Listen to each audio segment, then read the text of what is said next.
So let's talk property. We're here in New York. I'm here with John Love. John, tell us a little about yourself. You know, you're from Britain. You've just come. Well, you're living in New York now. Why are you here? Yeah, I've been here for about a year now. So I've got my own company, Knightsbridge Investments. So we deal with investors, global investors looking for equity capital partners with property developers, both in Manhattan and also in Jersey City. Joint venture programs where they split the profit. But in terms of investors from the UK, I'm dealing with wholesalers in Jersey City, looking for net yields from 8% up. And in terms of location, we have financial district down here. So I'm just gonna come behind you. So if you're pointing out there, basically, So there's the financial district. that's the Freedom Tower and stuff, just for so where the World Trade Center and stuff got taken out. That's going to be complete in 2014, 104 stories. It's going to be higher than the Empire State Building. Coming up to Tribeca, so Battery Park, Tribeca. Across from us is Soho. Going up to Empire State Building is the one in the clouds. You can just see it there, basically, but unfortunately it's not a great day. Midtown, going up to Central Park, further north you go.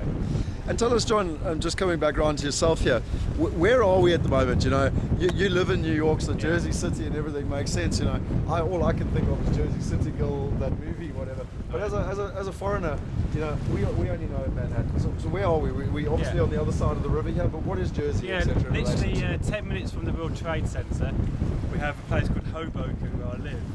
It's a very nice, modern area on the waterfront overlooking Manhattan. It's literally 15 minutes on the subway to both World Trade Center and also to 34th Street, which is obviously just south of Times Square. Prices over here are substantially lower than Manhattan. Prices, for example, we're going to be seeing a developer friend of mine in Hoboken selling average sales price, so looking at about $700 per square foot, and he puts his properties on the market, sold within a week. Manhattan prices are so much higher. You're looking at around about $2,000 per square foot in Tribeca, Soho. Upper East Side, where the old money is, you're looking at around about $1,800 to $2,000 per square foot. Property prices, there's a high-end luxury market at the moment with high demand. Properties I mentioned earlier, about $88 million for a condo sale in Time Warner Centre about a month ago to a Russian billionaire. Other property prices come in around about $50 million for some high-end stuff. So that end of the market is very high demand. But tell us, I mean, for average Joe, so the average American living in New York, two things. One is the market generally.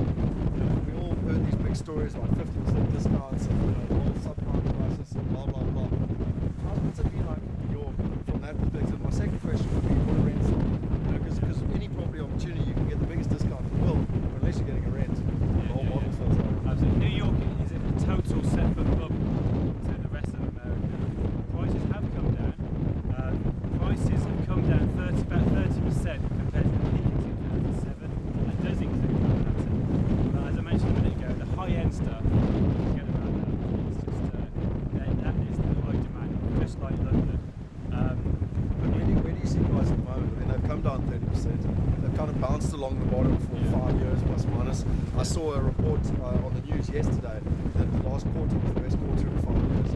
Where do you, and I know you don't have a crystal ball better than any of us, but where do you see it going over the next 12 months? In terms of demand, New York, because the employment's growing, New York is the employment centre of America. People are relocating to come to get jobs in Manhattan. You have the financial district, which has got the Freedom Tower being built. That's going to create there's about 10 million square foot of office, 500,000 square foot of retail. You've got 3 more skyscrapers that are built as well. People are coming to, they obviously can't afford Manhattan rentals. The rental in Manhattan is about $3,500 for one bed for a nice place. In Jersey City, where a lot of people are coming, you're looking at about $1,200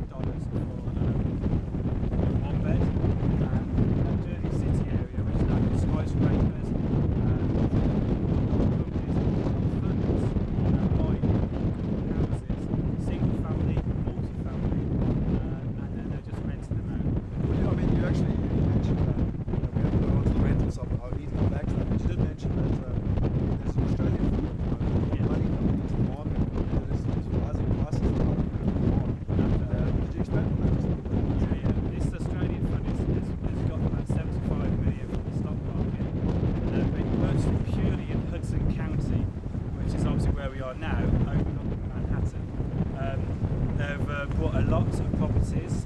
They're just buying in bulk, and that is because of that they're pushing up prices. There's another group as well who my wholesaler is dealing with, and they're buying a lot of bulk as well, pushing up prices in Jersey City, which is obviously bringing yields down compared to what they were used to. Before you were looking at 12%, 15% yields with leverage, because you can get finance from private money.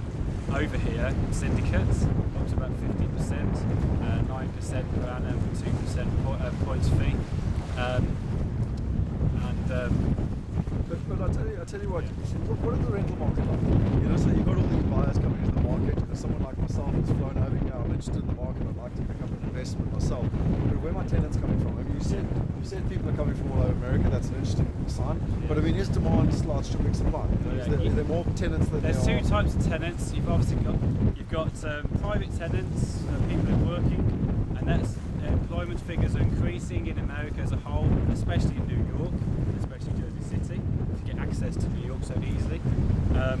And there's also Section 8 tenants, which you should have read about these. The whole of America has them, where they're on a council city waiting list, and they get vouchers, and they get between 70 to 100% of their rent paid for by the government.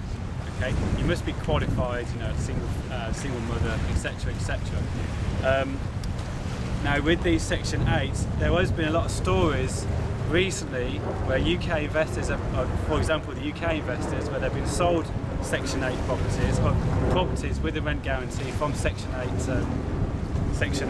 tenants, and when they've bought the property, those tenants have not materialised. Okay, and there's no way to regulate that, and that's a problem.